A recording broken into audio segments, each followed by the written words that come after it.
ঠিক এই জায়গাতে আমি ভিডিওটা বানাইছিলাম। এত বড় বিলে ওই ছেলেকে খুঁজে পাওয়া একদমই মানে মুশকিল।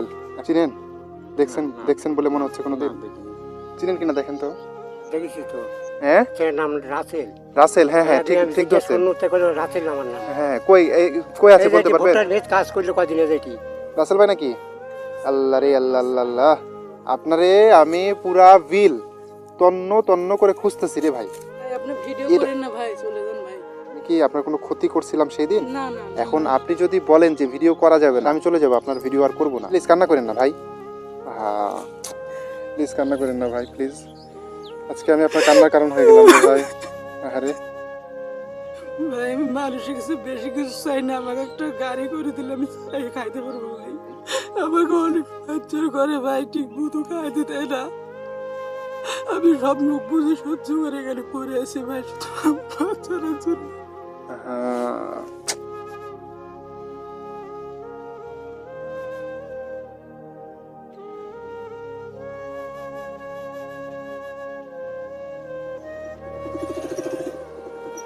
বন্ধুরা সবাইকে আসসালামু আলাইকুম। ঠিক এই জায়গাতে গত দিন আমি একটা ভিডিও বানাইছিলাম, আপনারা সেটা দেখছেন।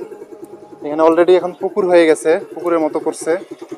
একটা ছেলে একদম মানে পচা ভাত এবং হচ্ছে সাদা মুড়ি, শুধু মুড়ি দিয়ে হচ্ছে ইফতারি করতেছিল। ঠিক এই জায়গাতে আমি ভিডিওটা বানাইছিলাম। তো ছেলেটার নাম ছিল রাসেল। আপনারা অনেকেই ওই রাসেল ভাই ভিডিও চাইছেন পরবর্তীতে পার্ট 2, বাট এত বড় বিলে ওই ছেলেকে খুঁজে পাওয়া একদমই মানে মুশকিল।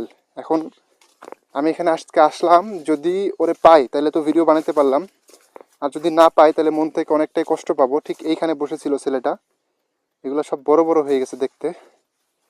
আমি খাবারটা এখানে ফেলে দিয়েছিলাম, এটা আছে কিনা তাও বলতে পারবো না খাবারের এটা।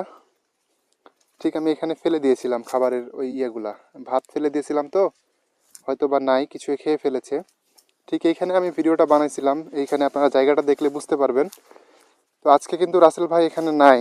এখন আমাকে এত বড় বিলে আসলে খোঁজা একদমই কষ্টকর হয়ে যাবে। তারপর আমি চেষ্টা করব, যদি খুঁজে না পাই তাইলে তো কিছু করার নাই, আর যদি খুঁজে পাই তাহলে তো আপনারা বুঝতেই পারবেন। বাদ বাকি কথা তো তার রাসেল ভাইয়ের সাথেই হবে। আমরা চাই যে রাসেল ভাইয়ের একটা ব্যবস্থা হোক, ওর একটা মুখ থেকে আমরা শুনবো যে ওর আসলে কী প্রয়োজন, যেহেতু উনি এখানে কাজ করে। শুনে যদি আমরা পারি ওনার ব্যবস্থাটা করে দিব, বাট এখন তো এখানে নাই। এখন দেখি কিছু মানুষকে জিজ্ঞাসা করি, যদি তারা বলতে পারে যে আসলে কোথায় আছে বা কেউ যদি দেখে থাকে